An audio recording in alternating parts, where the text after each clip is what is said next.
Rebekka, fyrsti leikurinn með íslenska A-landsliðinu. Fyrsta stigi kom hann úr vítum. Klikkar á öðru, hittir úr einu, það var setna svo hittir úr, ekki? Já. Hvernig leið þér? Bara vel, smá stress, en já, mjög gaman.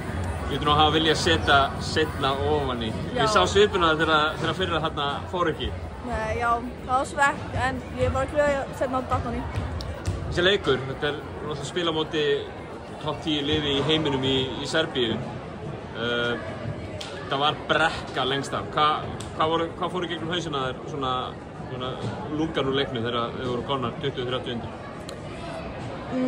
Það var smá svekkjandi, en bara hægt að hugsa og bara halda áfram í leiknum og bara já.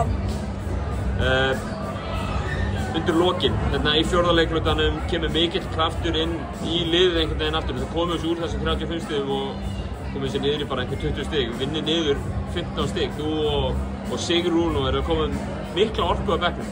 Hvað þarf maður að gera til þess að ná að koma með svona orku inn að bekknum í leik sem er jafn þungur þessi? Bara ákveðni, bara orka. Bara þessi íslenska geðviki. Bara koma inn og bara gera sitt besta. Fyrsti leikurinn í undirstjórn, Pekka Salminen, fyrsti leikurinn þér með íslenska A-landsliðinu. Hvernig líst þér á hann hópa þetta lið í þessari keppni? Bara mjög vel. Þetta er geggjaður hópur og mjög skemmtilega stelpur og þjálfar, þannig já, bara mjög vel.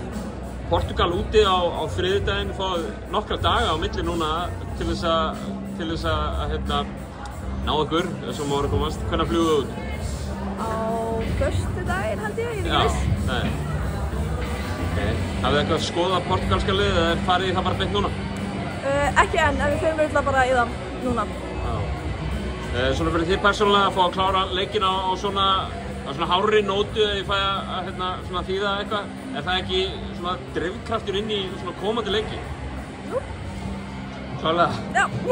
Kæra þakkir Rebekka og gangi ykkur vel. Takk.